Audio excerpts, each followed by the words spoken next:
번째 사전인보에서는 임장지의 입지 가치를 아는 게 되게 중요하다고 생각해서요. 직장, 교통, 학군, 환경, 공급의 가치를 잘 정리를 했는지, 그리고 이걸 통해서 생활권의 위상에 대해서 이야기를 할 수 있는지가 중요하다고 생각합니다. 그걸 통해서 이제 위상을 파악하고 그다음에 단지의 가치와 가격을 입혀서 어떤 게 저평가됐는지를 알면 그게 사실 사전 임장 보고서의 의미라고 생각을 하고요. 그래서 단지의 위상을 알고 거기에 가격을 붙이면 끝나는 게임이다라고 생각하고 있어요. 그래서 이 부분을 기준으로 임장 보고서를 살펴보았고, 그래서 결국은 '내가 투자를 한다.'라고 했을 때 좋은 것부터 봐야 되잖아요. 어떤 단지부터 볼 것인지가 임장 보고서에 잘 정리가 되어 있다라고 하면 '잘 쓴 임장 보고서다.'라고 생각해 할 수 있겠습니다. 네. 그래서 제가 말씀드리고 싶었던 건 첫 번째 포항이라는 도시의 위상에 대해서 말씀드리고 싶었고요. 두 번째는 포항과 주변 지역의 입주의 상관관계. 이 공급 그래프 분석하는 거 어려워하는 분들 많이 계시잖아요. 질문도 올려주셨는데 그래서 제가 어떻게 하는지 보여드리고 싶었고요. 세 번째로는 가치성장 투자랑 소액 투자 중에서 포항은 어디에 해당하는지에 대해서 말씀드리고 싶었습니다. 케빈님 안녕하세요. 오늘 뭔가 되게 예쁘시네요. 머리를 풀러서 그런지 아름다우십니다. 네. 포항의 위상 살펴볼게요. 두산 위브 지웰시티 2차 어딜까요? 맞아요. 청주. 포항 자이는 포항. 에코시티 더샵 2차는 전주입니다. 각각의 대장을 가지고 왔고요. 전부 다 84예요. 네. 그래프를 살펴보면 이런 순서예요. 천안이 제일 좋고 그다음 청주, 전주, 포항 순이라고 생각하고요. 저는 전주랑 포항을 비교를 했을 때 '포항이 아주 떨어지냐?'라고 하면 그 차이가 아주 크진 않다고 생각하거든요. 그래서 위상 차이를 봤을 때 전고점만 비교를 해 봐도 비슷하다고 생각을 하고, 여기 보시면 청주랑 전주는 지금 저점을 찍고 쭉 올라가고 있는 반면에 포항은 이제 저점을 찍고 아직도 지지부진하고 있는 모습을 볼 수가 있어요. 그래서 이 세 개 단지의 그 고점을 파악을 해 보면 전고점이 전주는 7억 이고요. 포항은 6억 5천 이잖아요. 그래서 이게 위상을 잘 나타내고 있다고 생각하고요. 구미 보면 구미 고점이 6억 2천 이란 말이에요. 그러면 둘이 비교를 했을 때 구미랑 포항은 위상이 비슷하다고 볼 수 있는데 지금 매매가의 가격 차이가 이렇게 벌어져 있어요. 포항도 공급이 막 엄청 많다가 이제 쪼끔 줄어들고 있는 시점인데도 이런 차이가 난다라는 건 우리의 포항이 정말 '저평가되어 있구나.'라는 걸 알 수 있는 부분이라고 생각합니다. 음 제가 생각하는 포항은 경상북도에서 경제와 교육의 중심지 중 하나라고 생각하고요. 그렇기 때문에 '충분한 수요를 갖고 있다.'라고 보고 있어요. 이거 이제 기업 순위를 제가 가지고 온 건데 24년 기준으로 1 위가 삼성입니다. 2 위는 SK고요. 3 위가 현대자동차 그룹, 4 위는 LG, 5 위가 포스코예요. 그래서 이 포스코를 갖고 있다는 것 자체도 굉장히 '지역의 위상이 높은 거다.'라고 생각하고 있고요. 음 재계 순위 5 위의 포스코를 기반으로 한 높은 소득 수준을 갖고 있는 지역이고, 포항제철중학교 고등학교라는 우수한 학군을 보유하고 있으며 포스코를 중심으로 한 입지의 힘은 유효하나 연식이 가장 중요한 지역이다라고 생각을 하고 있습니다. 그래서 제가 생각하는 포항의 주요 입지 요소는 학군, 연식, 그다음이 환경, 교통이라고 생각해요. 네. 다음으로 그래프 분석하는 법 보여드릴 건데 사실 크게 어렵진 않거든요. 저는 여기 지금 포항시가 나와 있잖아요. 위에 있는 그래프는 포항과 포항의 매매 전세가의 흐름을 비교를 한 거고요. 여기 살펴보시면 나머지는 다 그래프랑 공급이 일치해요. 공급이 많으면 매매가 전세가의 흐름이 좀 더디다가 공급이 적으면 올라가죠. 제 마우스 보이세요? 좋아요. 올라가죠. 그리고 공급이 지금 2008 년에 많으니까 꺾입니다. 그러다 공급이 적으니까 다시 올라가고, 그걸 제가 이제 분석을 하는 거예요. 그래서 '비슷하네. 비슷하게 흘러가네.' 하다가 2016 년이랑 2017 년이 지금 공급이 적은데 전세가가 이렇게 하락하고 있잖아요. 그러면 '이 부분이 좀 이상하다. 이걸 좀 다른 지역이랑 연결해서 봐야겠다.'라고 생각하고 있어요. 여기까지 이해되셨을까요? 그러고 나서 이제 이 아래에 있는 그래프를 붙이는 거예요. 포항이랑 인접한 지역이 경주도 있긴 한데 저는 경주가 그렇게 규모가 큰 지역이 아니고 포항에서 대구와의 관계를 좀 더 알아보고 싶었어요. 우리가 궁금한 게 이제 대구에 공급이 들어오면 포항에도 영향을 주는가 이게 궁금한 거니까. 그래서 대구를 붙여 보았을 때 안 맞아요. 2004 년부터 2007 년까지 공급이 계속 많아지는데도 포항의 전세가는 상승하고 있죠. 그리고 2009 년에도 공급이 많은데 공급이 이제 많았다가 줄어드는데 여기 넘어갈게요. 그리고 2019 년부터 22 년까지도 공급이 적은데 전세가가 하락하고, 공급이 많은데 전세가가 보합하다가, 공급이 적정 수준인데 올라가요, 급격하게.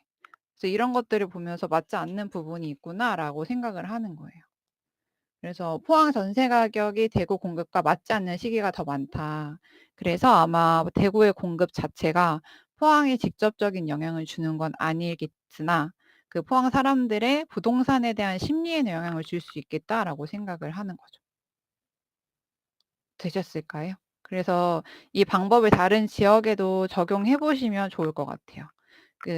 내가 지금 보고 있는 임장지의 공급과 그래프를 분석을 해 보고 맞지 않는 부분이 있으면 그때 다른 지역을 붙여서 같이 분석을 해 보시면 좋을 것 같습니다. 공급에서 적정 수요 기준을 평균 공급량으로 보는지 적정 공급량으로 보는지 저는 어 평균 공급량 기준으로 보고 있어요. 예. 근데 이제 이걸 막 사실 우리가 그래프를 분석한다고는 하지만 여기에는 굉장히 다양한 사람들의 심리나 정책 같은 것들이 다 포함이 되어 있는 거잖아요. 그래서 막 계산하듯이 숫자를 막 정확하게 다 적용하기는 어렵다고 생각하고요. 그냥 적정 수요 그 파란색 선과 초록색 선의 중간 어디쯤을 생각하면서 대략적으로 분석하는 편인 것 같아요. 네. 그래서 이제 그럼 16 년, 17 년이 도대체 왜 공급 그래프가 안 맞냐라고 하면 저도 마찬가지로 지진의 영향이라고 생각해요. 그러니까 이런 과정으로 분석하는 거예요.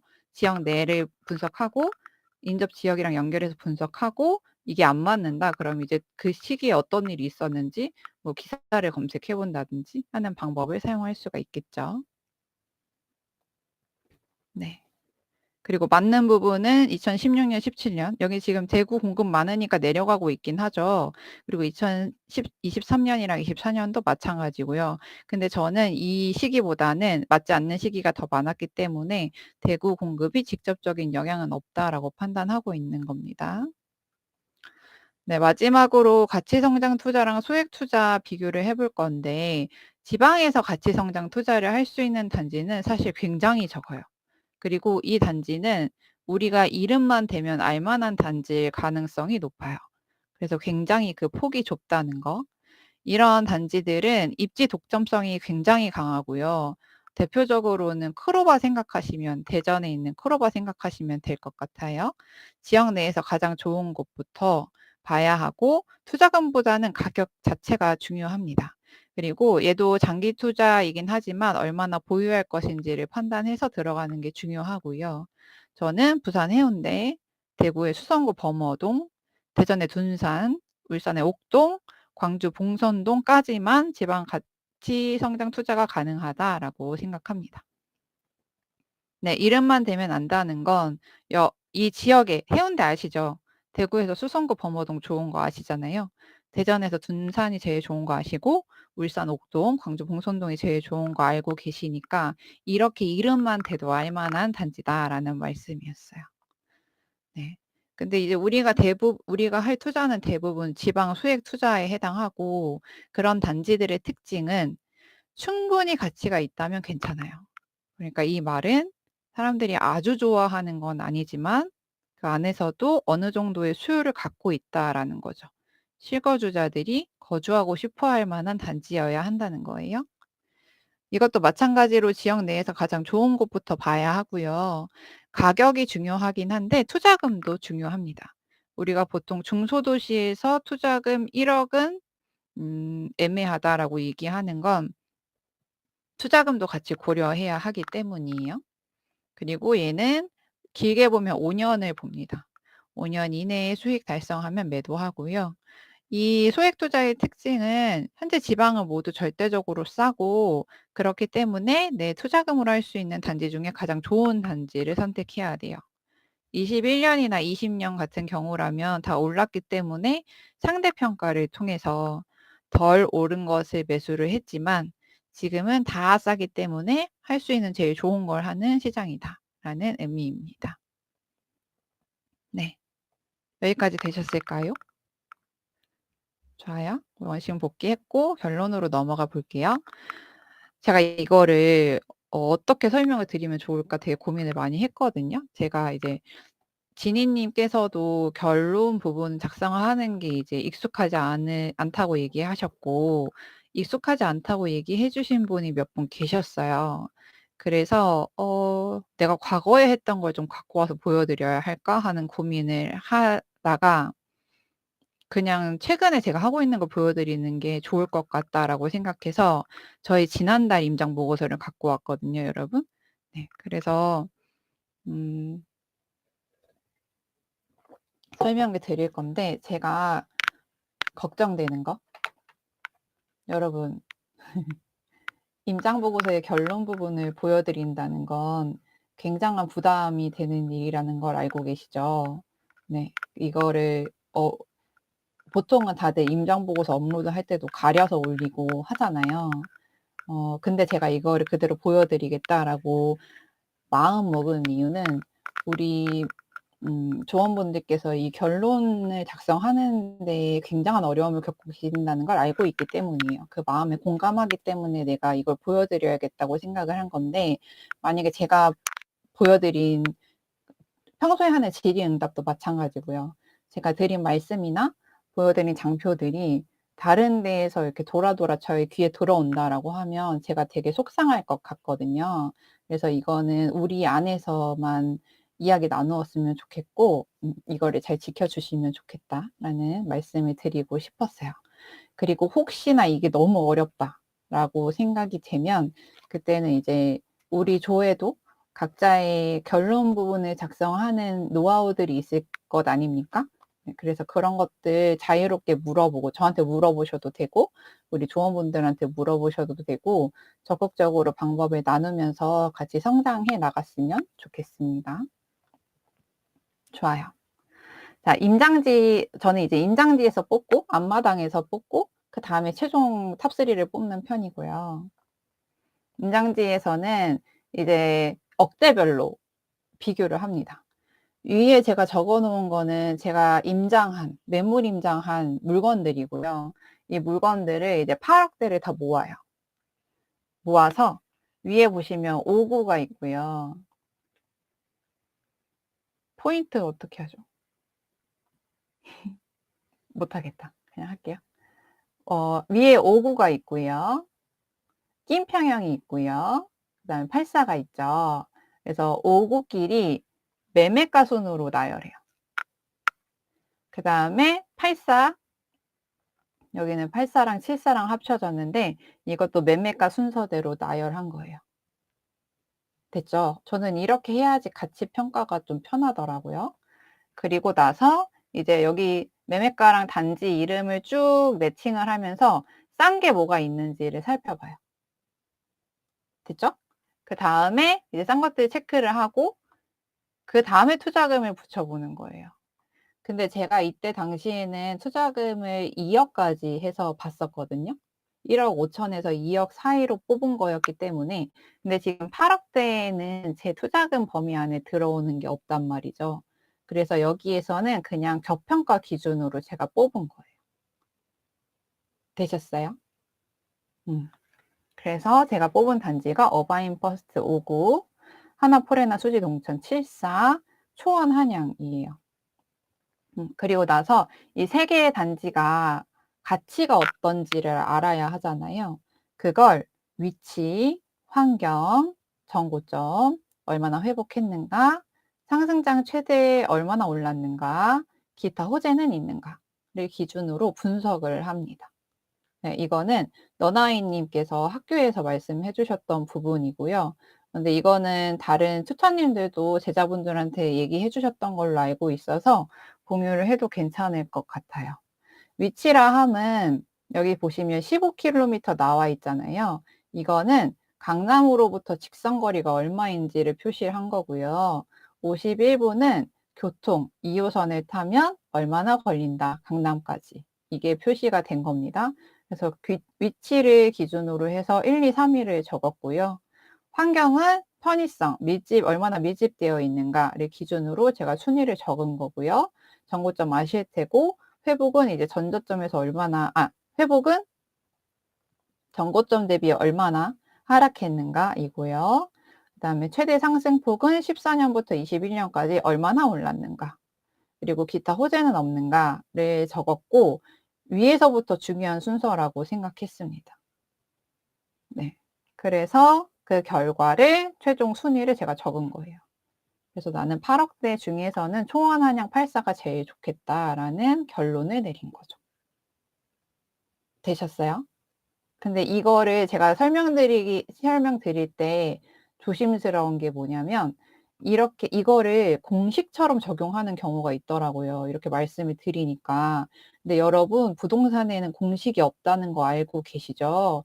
막상 까고 봤는데 어바인 퍼스트 오고가 더 많이 오를 수도 있는 거잖아요.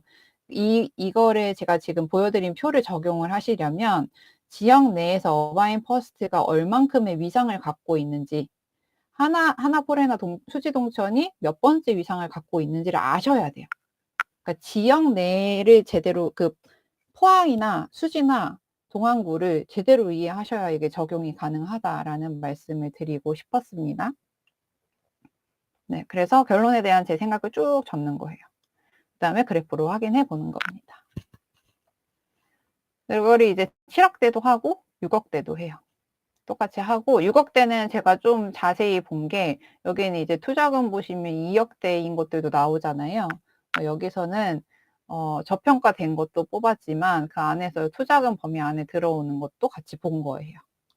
네, 그래서 제가 뽑은 단지는 초원 LG 5구랑 한양 수자인 5구랑 완영마을 LG 자이 84 이렇게 3개를 뽑았어요. 그래서 똑같은 방법으로 평가를 했던 거고요. 그 다음에 결론 부분을 쭉 줬습니다. 그래서 나는 3단지 중에서 초원 LG에서 투자금을 줄이고자 하는 노력을 한 다음에, 그 다음에 만약에 이게 투자금 범위 안에 안 들어온다, 그러면 입지가 나쁘지 않고 연식이 좋은 한양 수자인을 보겠다라는 결론을 내리는 거죠. 그리고 그래프로 또 확인하는 거고요. 원래는 이거 한 다음에 제가 초원 LG 5구를 지금 최종 앞마당 내에서, 임장지 내에서 최종 탑3로 뽑았잖아요. 그러니까 1등으로 뽑았잖아요. 그러면 이 물건에 대해서 구체적으로 분석하는 장표를 넣었어야 됐는데 바빠서 못 넣었습니다. 죄송합니다. 네. 다른 분들께서 도움 주시리라 생각합니다. 다음 앞마당에서 이제 탑3 뽑는데요. 저는 원페이지 정리를 이렇게 하는 편이거든요. 원래는 이거 설명해드리면, 랜드마크 단지 가격 변화를 보시면 이게 지금 광명인데 대장조차도 오르지 않고 멈춰있는 모습이고요. 근데 최근에 올랐어요. 최근에 그 6월에 대선 지나면서 미친 듯이 오르더라고요. 근데 이제 그게 아직 반영이 안 된 거고, 그래서 대장을 통해서 지금 현재 이 지역의 매매 전세가 흐름이 어떤지를 보고, 매매 전세 물량도 보고요. 그럼 매매 전세 지금 다 많죠? 그래서 공급이 굉장히 많군, 이렇게 파악하고, 앞으로 어떤 공급이 쭉 들어오는지도 파악하고, 지역 내 이슈, 그냥 제가 확인하고 싶은 거, 이제 철산자이더 헤리티지가 이때쯤 들어오고 있었는데 전세가 236개가 있구나, 84 기준으로 전세가 6억 5천이네, 뭐 이런 것들 파악하고요. 공급 단지가 없다 그러면 뭐 지역 내에서 이슈가 되는 거, 제가 최근에 적은 게 뭐 재개발 진행 중인데 갈등이 있어서 진행이 잘 안 된다 그러면 그게 어떻게 진행되고 있는지를 캡처를 해서 넣는다든지. 그러니까 내가 기억하고 싶은 것들을 넣는 편이에요. 그리고 그것에 대한 이제 저의 생각, 투자금, 뭐 어떻게 투자해야 되는가, 뭐 입주는 뭐가 있는가, 뭐 이런 것들 쭉 적고요. 여기 보시면 신기한 게 지금 다른 분들은 시세 트래킹한 걸 캡처해서 넣으시는데 제가 그게 없잖아요. 그게 없는 이유는 저는 전수조사를 하기 때문이거든요. 그래서 그거는 이제 굳이 넣지 않고 제가 따로 시트에서 관리하고 있습니다. 지역 위상 파악한 게 이제 제가 투자금 1억 5천에서 2억 사이에서 봐야 되는데 그렇게 보려고 하니 이제 경기 자급지랑 서울 5급지에서 비교 평가를 해야겠더라고요. 그래서 제가 가지고 있는 경기 4급지랑 서울 5급지를 갖고 온 거예요. 그러니까 제가 전수조사 쭉 하잖아요. 하다 보면 1억 5천으로 투자할 단지가 많은 지역이 여기네 이렇게 나와요. 그래서 제가 지금 생각한 게 광명, 동안, 수지, 은평 4개의 지역이었고 이 지역들의 위상을 파악하고 싶어서 아까 말씀드린 것처럼 이렇게 파악을 해 봤던 거죠. 대장 기준으로 해서. 그래서 제 판단으로는 동안구가 제일 좋고 광명시가 그다음이고 그다음이 수지랑 은평은 좀 비슷한 것 같다. 이런 결론을 내린 거예요. 대장 기준으로. 그 안에서 이제 디테일은 다르겠지만. 그래서 이 위상을 먼저 파악한 이유가 뭐냐면 저는 단지랑 단지를 붙여서 비교 평가를 하기 전에 지역의 위상을 먼저 파악하고 그 지역 내에서의 생활권의 위상을 파악하고 생활권 내에서의 단지의 위상을 파악해야 비교 평가가 가능하다고 생각하거든요. 그래서 첫 번째 단계로 지역 내의 위상을 이렇게 분석을 한 겁니다. 그리고 나서 제가 이제 이들 지역 중에서 광명시는 제외했어요. 공급이 많은데 제가 잔금이 안 되기 때문에 광명시는 제외를 한 거고 그 중에서 동안, 수지, 은평을 봐야겠다라고 생각한 거예요. 예전에는 제가 갖고 있는 모든 앞마당에서 투자금 1억 5천이랑 2억 이내에 있는 단지들을 다 뽑아내고 그중에서 투자 물건을 찾으려고 했거든요. 근데 그렇게 하니까 이도저도 아니고 너무 힘들더라고요. 그래서 그러니까 최근에는 그냥 그 후보들이 많은 지역을 몇 개 선정해서 전수조사하고 투자 물건을 찾고 있어요.